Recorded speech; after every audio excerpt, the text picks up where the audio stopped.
देखो यार, अभी हम जितनी भी मेहनत कर रहे हैं, हम सारी चीज़ें कर रहे हैं, ज़ाहिर सी बात है कि हमने 3.25 घंटे के अंदर जो है, यानी हमने अपनी परफॉर्मेंस दिखानी है, उसके लिए सारी हम लोग रिगोरस प्रैक्टिस कर रहे हैं, सारे सेशंस कर रहे हैं, सारी चीज़ें कर रहे हैं। तो अब 2-3 मसले मसाइल होते हैं। एक तो ये चीज़ें बहुत गौर से सुनना, भले तुम लोग कॉपियाँ किताबें बंद कर सकते हो, ये वो चीज़ें जो तुम्हें साइकोलॉजिकली जो हैं ये तुम्हें थोड़ा सा काम डाउन करेंगी, या तुम्हें अपने नफ्स पे काबू पाने में जो है तुम्हें थोड़ी सी हेल्प आउट करेंगी। ये जो मैं चीज़ें बता रहा हूँ, this is other than your पढ़ाई। ये इंशाल्लाह जो है तुम्हें, जब तुम पेपर में बैठोगे तो तुम्हें बड़ा फ़ायदा होगा, क्योंकि यू नो दैट एक तो आपकी हार्ड स्किल्स होती हैं और एक सॉफ्ट स्किल्स होती हैं, सही है। तो दोनों स्किल्स का होना आपका जो है वो आपके लिए ज़रूरी है। तो सर, पहली चीज़, कुछ बच्चे ऐसे होते हैं जो कि मेहनत ही नहीं करते, और क्या कहते हैं, परेशान होते हैं, या परेशान भी नहीं होते। तो उनके नसीब होते हैं, वो पेपर निकल गए तो निकल गए, वरना उनका फेल होना बनता भी है। कुछ ऐसे बच्चे होते हैं जो मेहनत करते हैं, बहुत पढ़ते हैं, मगर वो पेपर में जाके घबरा जाते हैं, यानी पसीने छूटना शुरू हो जाते हैं, परेशान हो जाते हैं, कब कभी तारी हो जाती है, पैनिक अटैक जिसको हम बोलते हैं।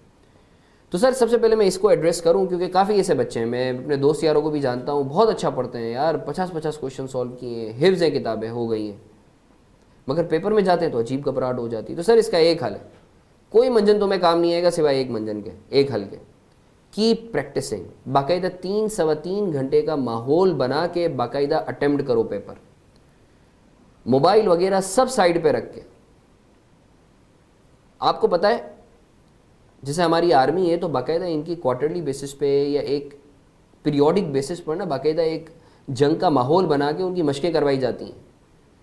हादसे भी होते हैं, बट वो इसलिए करवाई जाती है ताकि कल कलाक, क्योंकि हमारी ह्यूमन बॉडी है ना, यानी अल्लाह ताला ने इसको ऐसा बनाया है कि आप जिस चीज़ का आदी, अगर आप किसी सर्द जगह पे चले जाओ तो आपको थोड़े दिन सर्दी लगेगी, but your body would adjust, your mind would adjust to that temperature और दैट इन्वायरमेंट। तो सर, सिमिलरली अगर तुम प्रैक्टिस करोगे तो तुम्हारा वो जो पैनिक अटैक वाला सिचुएशन है ना, जब तुमने 4-5 पेपर्स 3-3 सवा 3 घंटे के करके गए होगे बाकायदा माहौल बना के, तो द माहौल when you would be sitting there would be familiar to, जो तुमने पहले देखा होगा। I know it's very cumbersome, it's very hard for you, but अगर आप एक दफ़ा कर लो तो रेस्ट एश्योर्ड इंशाल्लाह ये जो आपका पैनिक अटैक वाला मसला है वो ख़त्म हो जाएगा। एक तो ये चीज़ थी। अच्छा सर, हमारी तैयारी अच्छी है, हम पैनिक नहीं होते, मगर जो है पता नहीं क्या होता है, कुछ मसला हो जाता है पेपर में। तो देखो यार, मैं जो करता था ना वो 2-3 चीज़ें, क्योंकि बाज़-औक़ात होता ही है कि लाशऊरी तौर पर जो है ना हमारे दिमाग में कुछ परेशानियाँ चल रही होती हैं। अब जैसे मैं तुम्हें बताऊं कि मैं ओवरकम, जिस तरीके से मैं खाना खा ही नहीं सकता था पेपर से पहले, सही है ना, मुझे आई यूज़ टू वॉमिट आउट। अगर जब भी मैं पेपर से पहले मैं बस चने वगैरह खा रहा होता था, एक पेपर से पहले जाके जो है मैं बस बड़ा कॉन्फिडेंट होता था, अल्लाह का शुक्र है। 2-3 चीज़ें जो तुमने पेपर से पहले यानी करनी है, यानी ये इंशाल्लाह अज्यूमिंग कि तुम्हारा रिवीजन अच्छा है, सारी चीज़ें। देखो यार, अगर तुम बोलते हो ना रिवीजन अच्छा नहीं है, हमारे कॉन्सेप्ट सही नहीं है, हमने क्लासेस नहीं ली, फिर उसके बाद यू आर एक्सपेक्टिंग कि तुम पास हो जाओ, फिर तो नहीं होते यार। फिर तो इतना तो हक है ना आईकेप का कि वो फेल करे, अगर तो तुमने मेहनत नहीं की है।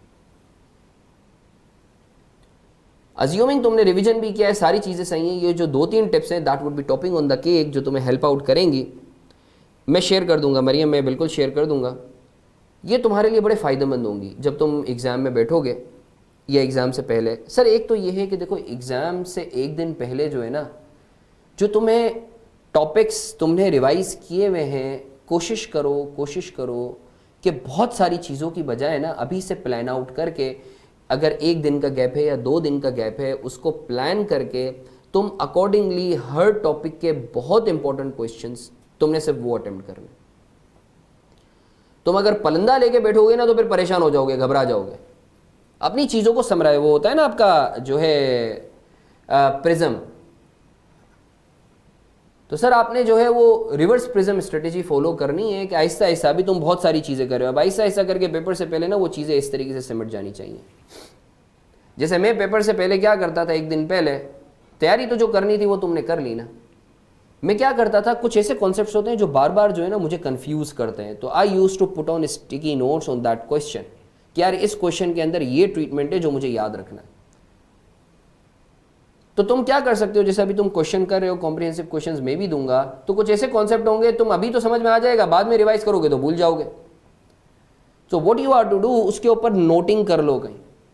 तो मैं क्या करता था कि जब मैं पढ़ता था तो मैं जितने भी क्वेश्चंस होते थे, जो कॉम्प्रिहेंसिव क्वेश्चंस होते थे, उसमें जो कॉन्सेप्ट मुझे समझ में नहीं आते थे, या मुझे इसको हम लोग जो है वो जब जो है जिन जो हाफिज होंगे वो इस चीज़ को जो है क्या कहते हैं कोरोबोरेट कर भी सकते हैं, क्या मतलब मुतशाबिहा लगना, कि वो कॉन्सेप्ट जो है ना हमें कंफ्यूज कर देता, मुतशाबिहा लग जाता था, तो उसकी वजह से बार बार भूल जाता था। तो उसके लिए मैंने वो जो एडजस्टमेंट होती है उसके आगे मैंने नोटिंग कर ली होती थी। तो हर टॉपिक के मेरे पास जो मुश्किल कॉन्सेप्ट थे, सही है, जो मुझे समझ में नहीं आते थे, वो पेपर के आखिरी दिन एक दिन पहले जो है वो सारे नोट्स में अच्छे से पढ़ लेता था। और कोई नई चीज़ खुदारा, कोई नया एक्सपेरिमेंट करने की ज़रूरत नहीं है। 13 टॉपिक थे, due to any reason 11 topic किए, बस 2 टॉपिक छोड़ दो, कोई मसला नहीं। अब पेपर से पहले नई चीज़ निकालोगे ना तो परेशान होगे। एक और बहुत अहम चीज़, नींद पूरी करना। नींद, क्योंकि मैं तुम्हें बताऊं, नींद पूरी नहीं करोगे ना, क्योंकि आई कैप ना, अगर तुमने एक बात नोट की हो, इसके क्वेश्चंस किए हो ना, तो it's more of a tricky based paper. हर उसमें जैसे अभी हमने सवाल किया तो उसके अंदर ऑल शेयर्स लिखा हुआ था। एग्जामिनर ने बोला कि भाई काफ़ी बच्चे ऐसे थे जिन्होंने ऑर्डनरी शेयर पे ले लिया, उन्होंने पढ़ा ही नहीं कि भाई ऑल शेयर्स है, प्रेफरेंस शेयर भी शेयर होता है।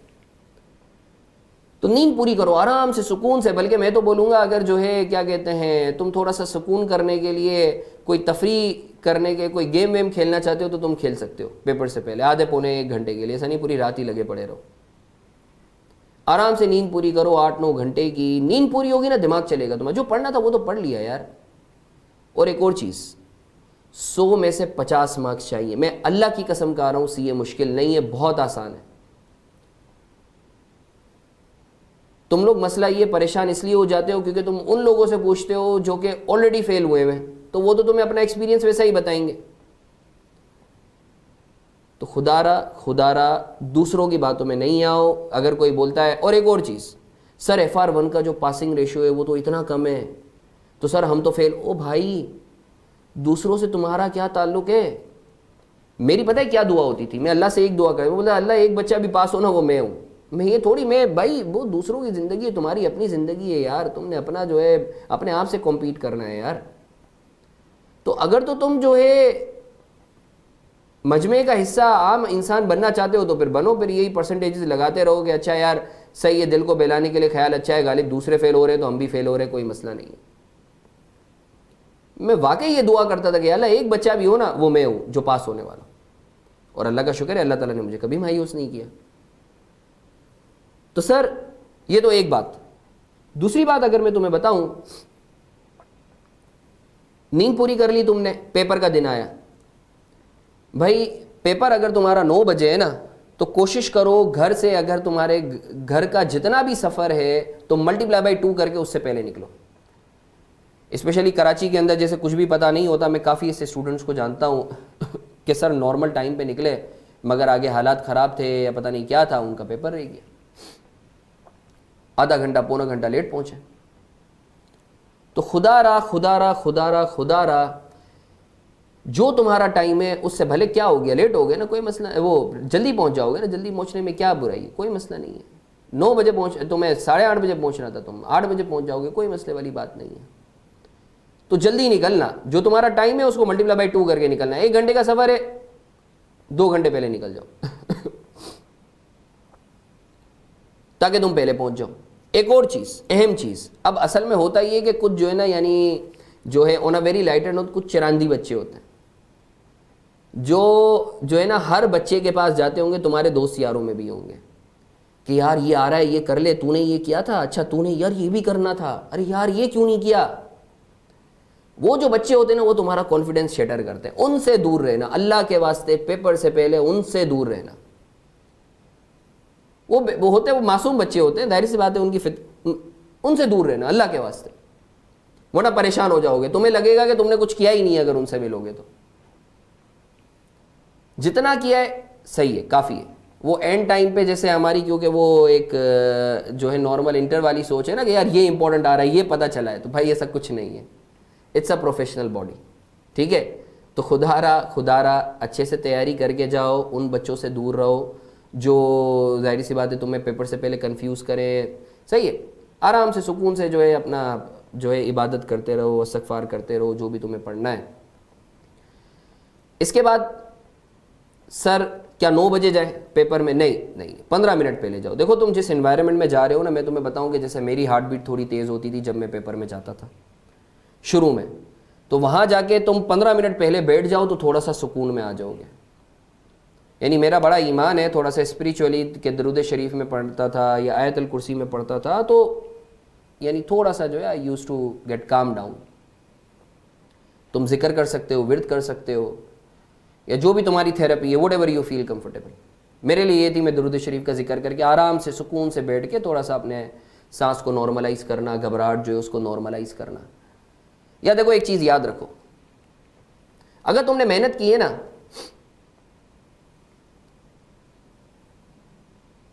तो अगर कोई चीज़ तुम्हें नहीं आती होगी ना तो किसी को भी नहीं आती होगी। अगर तुम्हारी डायरेक्शन सही है और मेहनत, तो बिल्कुल सुकून में रहो। अगर तुमने मेहनत की है, कुछ नहीं है, पेपर पास हुए भाई, 100 में से 50 मार्क्स चाहिए। एक चीज़, अब जब पेपर आया तो मेरा ये ईमान है, मुझे मैट्रिक में मेरे एक टीचर ने एक दुआ बताई थी, सही है, वो मैं दुआ तुमसे शेयर भी कर दूंगा। और मुझे बड़ा, ला इल्म लना इल्ला मा अल्लमतना इन्नका अंतल अलीमुल हकीम, इसको उल्टे पेन से जो है ना वो आप लिखते हो, तो यानी एक जो है मुजरब अमल है, तो जो कि मुझे बड़ा बेनिफिशियल लगा। तो मेरे वो उस्ताद वो ये बोलते थे कि यार ऐसा नहीं होगा कि तुम्हारे साथ नाइंसाफ़ी हो इस दुआ की बदौलत, यानी ऐसा भी नहीं होगा कि 50 की जगह एग्जामिनर 100 मार्क्स देते, एक मुजरब अमल है। अब मेरा ईमान है उस पर, मैं लिखता हूँ, वो एक कुरान करीम का जो है एक आयत है, तो मैं तुम लोगों से शेयर भी कर दूंगा वो, ठीक है। पेपर आ गया तुम्हारे पास, यार तुम लोग बोर तो नहीं हो रहे? तुम लोग सुन रहे हो या नहीं सुन रहे, ये बताओ मुझे। अगर बोर हो रहे हो तो ख़त्म करते हैं सेशन। ये मैं तुम्हें बता रहा हूँ जो मैं करता था और मुझे कामयाबी हुई है, अल्लाह का शुक्र है। बोर तो नहीं हो रहे कहीं? ज़रा बताओ मुझे,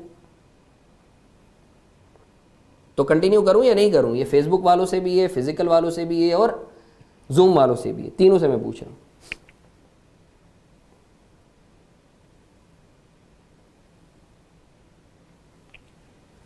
अच्छा सर,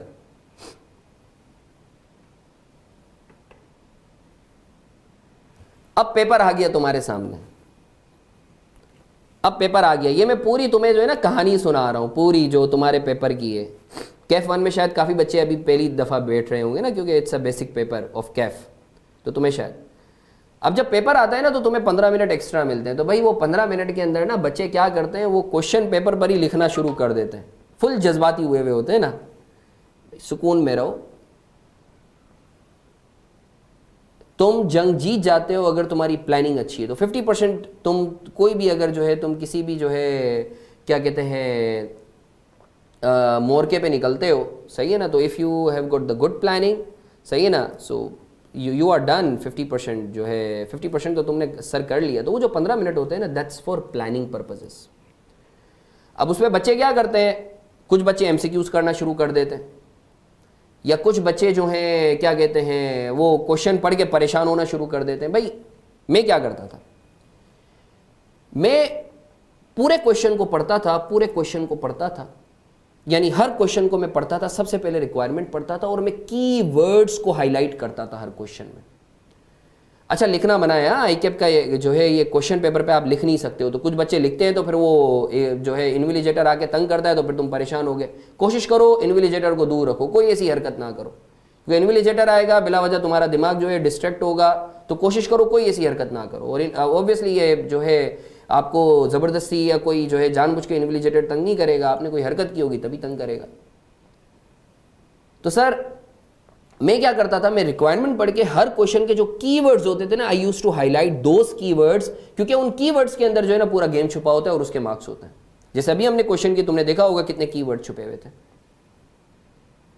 और सर मैं क्या करता था, मैं रैंकिंग कर लेता था क्वेश्चन की, फ्रॉम जो बहुत अच्छा आता है से जो बहुत कम अच्छा आता है। उसकी वजह इंसानी फितरत है, इंसान को मोटिवेशन मिलती है ना तो इंसान का दिल करता है कि वो और करे। अगर तुम पहला सवाल ही उठाते हो, भले 5 मार्क्स का उठाओ, भले चूहा उठाओ, मगर तोप से उड़ाओ।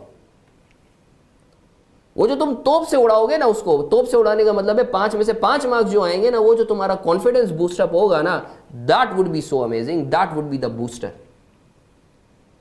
भले तुम 5 मार्क्स का उठाओ, मगर ऐसे करोगे तुम्हारा कॉन्फिडेंस बूस्टअप हो।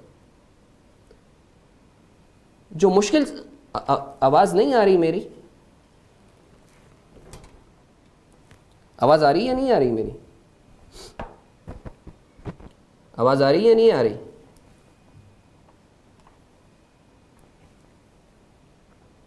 आवाज़ आ रही है या नहीं आ रही? आ रही है ना? हाँ, मैं यही बोलूँ। अच्छा, वो बच्चे का मैसेज आया था कि नहीं आ रही, तो इसलिए मैं थोड़ा सा आई गॉट बिट वरीड। अच्छा सर, तो सर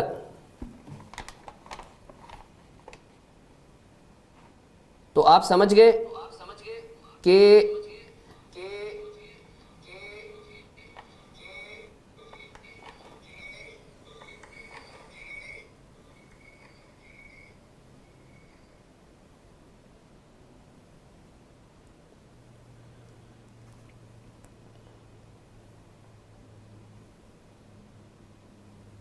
जस्ट छोड़ लो ना।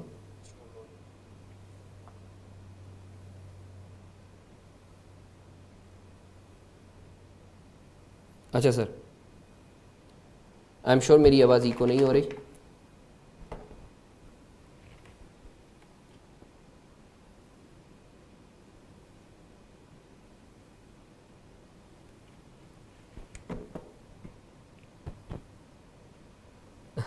ओके मुसद्दिक, बहुत बहुत शुक्रिया आपका। अच्छा sir, so coming to the point, तो मैं तुम्हें ये बता रहा था कि भले तुम जो है छोटा सवाल पिक करो, रैंकिंग कर लो कि तुम्हें जो सबसे अच्छा क्वेश्चन आता है वो कौन सा आता है, उसको अटेम्प्ट कर लो। उस सीक्वेंस में करोगे तुम्हारा कॉन्फिडेंस। और एक और चीज़ देखो यार, कोशिश करो पेपर पूरा अटेम्प्ट करो, टाइम मैनेज करो। जैसे कुछ टीचर्स बताते हैं कि यार हर एक मार्क के लिए जो है 1.6 मिनट्स होने चाहिए, क्योंकि 180 मिनट का अगर पेपर है तुम्हारा, 15 मिनट को एक्सक्लूड करके, तो कोशिश करो कि अगर तुमने 10 मार्क का सवाल है तो उसको तुम 16 मिनट दे रहे हो, तो 16 मिनट बाद उसको छोड़ दो। अगर तुम्हें 1-2 मिनट के अंदर पूरा कर सकते हो तो कर लो, उसके साथ जो है तकड़ करने की ज़रूरत नहीं है। नहीं, जब तक नहीं होगा तो मैं आगे ही नहीं बढ़ूंगा। अरे भाई लॉजिकली सोचो ना, एक चीज़ लॉजिकली अगर तुम सोचो कि देखो एग्जामिनर की एक साइकी है, वो 50 मार्क्स ना तुम्हें, अगर 10 मार्क का क्वेश्चन है ना, वो 5 मार्क्स तुम्हें वैसे ही दे देगा, वो हल्का हाथ रखेगा। जैसे जैसे तुम्हारी परफॉर्मेंस अच्छी होती जाती है ना, एग्जामिनर की एक्सपेक्टेशंस बढ़ती जाएगी। 6 मार्क्स के अंदर वो बहुत टाइट, थोड़ा सा टाइट हाथ रखेगा, फिर 7 मार्क्स के अंदर और टाइट हो जाएगा, 8 मार्क्स के अंदर और टाइट हो जाएगा, 9 और 10 के अंदर तो वो तो कोमे को भी देखेगा कि नहीं यार कोमा भी गलत है, तो फिर उसके मार्क्स, जाहिर सी बात है ना, एक्सपेक्टेशंस बढ़ती हैं। तो भाई तुम अगर एक 10 मार्क के सवाल पे तुम्हें 15 मिनट लगाने थे, तुम लगाते हो आधा घंटा, तो तुम मैक्सिमम 10 में से 10 मार्क्स ला सकते हो, जिसके चांसेस भी कम है। और इसके बरक्स अगर तुम 15-15 मिनट के अंदर 2 क्वेश्चन करते हो, तो तुम कुछ भी ना करो, तुम नॉर्मली अटेम्प्ट करो, तो चांसेस आर हायर कि तुम 20 में से 12 या 13 मार्क्स ले लो। तो मुझे बताओ बेहतर क्या हुआ कि आधा घंटा लगा के अपना टाइम जाया करके एक ही क्वेश्चन के पीछे लगे पड़े रहना, या 2 क्वेश्चन जो टाइम एलोकेशन है वो 2 क्वेश्चन कर लेना।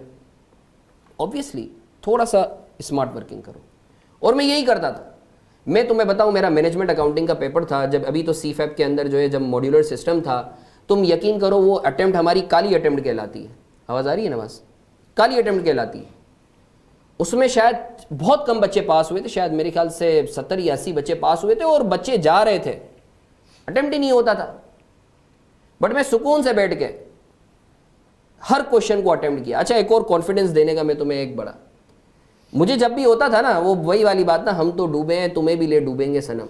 तो जब मुझे नहीं आता था ना, मेरी तैयारी अच्छी होती थी, मैं आसपास के लोगों को देख लेता था, तो उनको भी नहीं आता था, तो मैं सुकून में आ जाता था कि यार चलो अच्छा है, फेल होंगे तो सब मिल के फेल होंगे। तो वही दिल को बहलाने के लिए ख्याल अच्छा है, गालिब वाली चीज़ है। तो अगर तो तुम्हारी तैयारी अच्छी है ना, तो अगर जो चीज़ तुम्हें नहीं आती ना, वो किसी को भी नहीं आती होगी। भरोसा रखो इस चीज़ पे और हिम्मत नहीं हारो। मैं तुम्हें बताऊं, मेरा FR2 का पेपर, मेरा कॉस्टिंग का पेपर, मेरा मैनेजमेंट अकाउंटिंग का पेपर, सिर्फ एक चीज़ ने निकाला है। मेरी तैयारी इतनी अच्छी नहीं थी। जब मैं मॉड्यूल F में था, मैं तुम्हें बताऊं, मैं तो पढ़ाता, क्योंकि मैं तो जब when I was in CA finals, so I started teaching ना बैक इन 2012 और 2013, तो मेरे पास टाइम होता ही नहीं था। तो it was just a control on my nerves, और I would say smart working, which actually provided me with the leverage कि मैं पेपर निकाल लूँ। इनफैक्ट मेरी तो सिकॉन्मेंट थी, तो आई वॉज इन, मुझे दुबई जाना था फर्म की तरफ से, तो पेपर का टाइम ही नहीं था और वो मेरी क्वालिफाइंग अटैम्प्ट थी। यही मैंने थोड़ी सी ये चीज़ें की। ऑब्वियसली 100 में से 50 मार्क्स चाहिए होते हैं, इतना मुश्किल नहीं है। तो सर ये 2-3 बातें मैंने तुम्हें बताई। इसी तरीके से सर आगे थोड़ा सा बढ़ते हैं। सर एक सवाल आता है, क्योंकि देखो तुम्हारे लिए शायद नया, because it's a basic paper, तुम लोगों ने कभी वो राइटिंग में, अब मेरे पास सवाल आ रहे थे कि सर क्या हर क्वेश्चन को नए पेज से स्टार्ट करें? तो सर वो फूल पत्तियां जैसे हम इंटर में बनाते थे वैसे फूल पत्तियां भी बनानी है। भाई देखो इट्स अ प्रोफेशनल एग्जाम, बस कीड़े मकोड़े नहीं बनाना, एग्जामिनर को समझ आना चाहिए। तुम एक पेन से कर लो, तुम्हें कोई मार्कर या ड्राइंग वगैरह बनाने की जरूरत नहीं है, तुम एक पेन से कर लो। तुम यकीन करो, मेरे साथ एक लड़का था, he was a gold medalist, यकीन करो इतनी गंदी राइटिंग, बस समझ में आता था, कोई प्रेजेंटेशन नहीं, मगर conceptually he was very sound. तो तुम ये समझ लो कि पहले केक बनाओ, वो जो टॉपिंग वगैरह है ना, शशके वगैरह, वो बाद में करना। हाँ, it gives a good psychological impact on the examiner. Obviously मेरे सामने भी अगर एक कॉपी आएगी और अगर अच्छी कॉपी होगी, सही ना, साफ सुथरी कॉपी होगी, तो मैं उसको जाहिर सी बात है कि मार्क्स दूंगा दिल खोल के। जहां मुझे मेहनत करनी पड़ी तो ऑब्वियसली मैं फिर देखूंगा और डिग आउट होऊंगा। इंसानी साइकोलॉजी है कि जब वो फ्रस्ट्रेटेड होता है तो जाहिर सी बात है वो डीप डाइव करता है उस चीज में। तो सर बताने का मकसद ये है कि वो जो प्रेजेंटेशन है करो, अच्छी बात है। अब एक आसान सी अच्छी सी प्रेजेंटेशन, मैं पता है क्या करता था, मेरी राइटिंग डॉक्टरों वाली है, तुमने देखा होगा, बहुत मुश्किल से समझ आती है। मैं पता है क्या करता था, मैं नीटनेस पे काम करता था। नीटनेस का मतलब ये नहीं है पूरा पेपर ही छोड़ के आ जाओ, ब्लैंक पेपर छोड़ के आ जाओ, neatness, no, it's not like that. 2-3 चीजें। एक तो ये है कि बच्चे क्या गलती करते हैं कि भाई क्वेश्चन नंबर 1, अरे भाई तुम आंसर दे रहे हो, आंसर 1 लिखो, क्वेश्चन तो उसने पूछा है। दूसरी चीज, एक ही पेज पे सब कुछ करना है। भाई आप आईकेप को फी दे चुके हो, सही है ना, आपके पास पेजेस हैं, कोई कमी नहीं है, आप 50 शीट ले सकते हो, दिल खोल के आप जो है पेजेस को यूटिलाइज करो। इट नेवर मीन्स कि आप आधे आधे पेजेस छोड़ दो, ऐसा भी नहीं है, या आप आधा क्वेश्चन एक पेज पे, ऐसा नहीं है। एक आसान सी टिप है, भले एक पेन यूज करो, हर पार्ट को ना अलग पेज से स्टार्ट करो, नीटनेस आ जाती है उससे। अब सर एक बच्चे का एकदम मेरे पास बड़ा मासूमाना सवाल है, अच्छा सर एमसीक्यू है, अगर 10 एमसीक्यू है तो हर एमसीक्यू को एक एक पेज पे, नहीं, ऐसा नहीं है। एमसीक्यू को आपने एक ही पेज पे करना है। फिर उसके बाद अगर पार्ट ए है, क्वेश्चन 1 ए, तो इसका सॉल्यूशन 1 ए एक पेज पे, सॉल्यूशन 1 बी एक पेज पे, दूसरे पेज पे, फिर सॉल्यूशन 1 सी तीसरे पेज पे। अच्छा सर ऐसा हो सकता है कि हम जो है फॉर एग्जाम्पल पहले पार्ट बी कर लें, बाद में पार्ट ए करें, हाँ भाई कोई मसले वाली बात नहीं है, बस रेफरेंसिंग प्रॉपर करना। क्योंकि एग्जामिनर अगर ट्रेस नहीं कर पाता ना कि आंसर नंबर कौन सा है, तो उसूलन तो वो मार्क्स ही नहीं दे। वो अलग बात है कि फिर भी दे देते हैं बच्चों को, वो एक अलग चीज़ है, वो सिर्फ और सिर्फ जो है यानी एक रहम वाली चीज़ है। तो ये अच्छी बात है आईकेप के पार्ट पे, क्योंकि आईकेप literally wants to pass you, बाखुदा हम लोग खुद मेहनत नहीं करते। तो सर ये कुछ चीज़ें। एक और चीज़, आखिरी चीज़ फिर मैं, सर जब पेपर हो जाए ना, तो एक तो वो बच्चे होते हैं जो तुम लोगों को पेपर से पहले परेशान करते हैं, फिर एक वो बच्चे होते हैं जो पेपर के बाद डिस्कस करेंगे, अरे इसका तो ये था आंसर, अरे इसका तो ये था आंसर, अरे नहीं इसका तो ये था आंसर, अरे भाई तूने गलत कर दिया। उन बच्चों से भी दूर रहो। अरे भाई पेपर हो गया ना यार, अब तुम कुछ कर सकते हो, नहीं कर सकते, तो क्यों परेशान हो रहे हो? और एग्जामिनर है ना, एक चीज समझो, इट्स अ प्रोफेशनल एग्जाम। आपकी अजम्पशन चेंज होगी ना, तो देयर इज अ पॉसिबिलिटी आपके 3 किस्म के आंसर्स हो और तीनों के तीनों सही हो। तो सर पेपर से निकलने के बाद अपने उन दोस्तों से दूर रहो जो ओवर एक्साइटेड होते हैं कि आओ यार पेपर डिस्कस करते हैं, आओ मिलकर डिस्कस करते हैं चाय पे। भाई वो पेपर खत्म हो गया, अब आराम से एग्जाम जब रिजल्ट आए फिर देखना, फिर सोचना, फिर परेशान होना।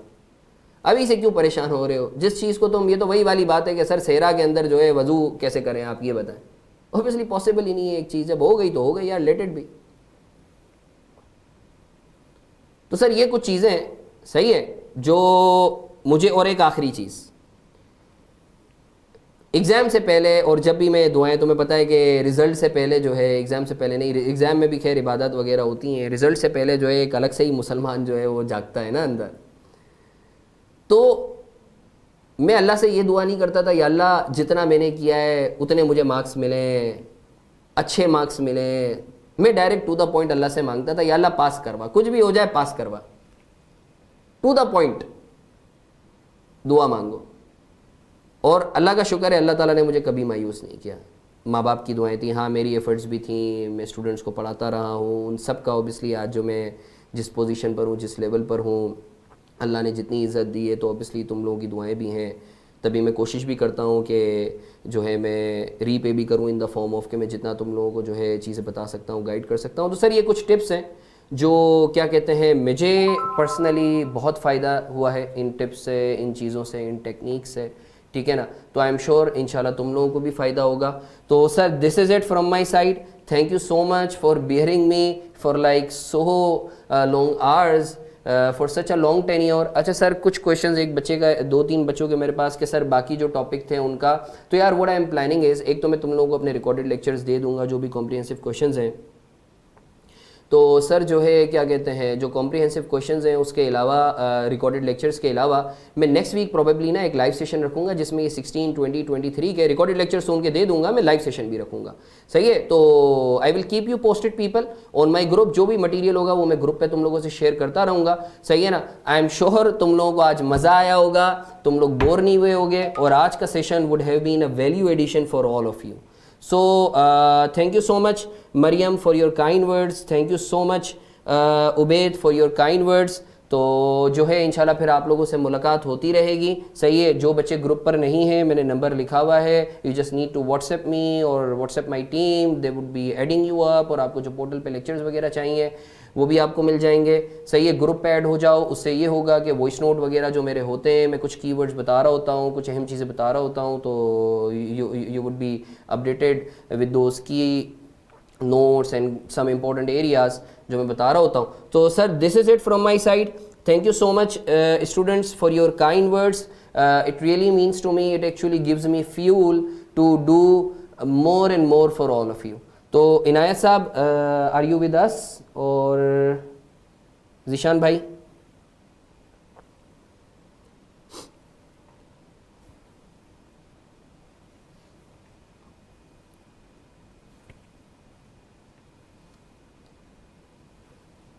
Thank you so much people for your kind words, thank you so much।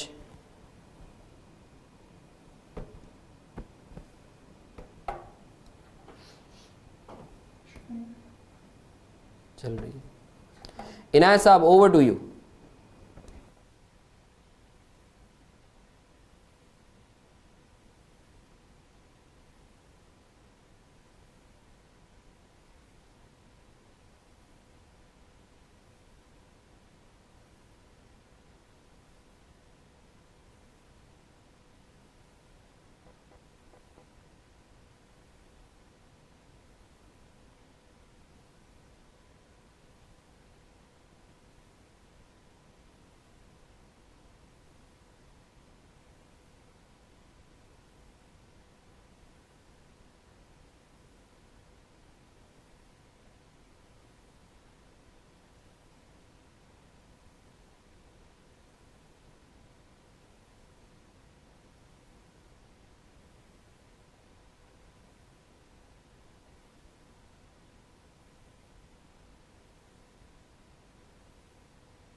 Thank you so much sir for kind words.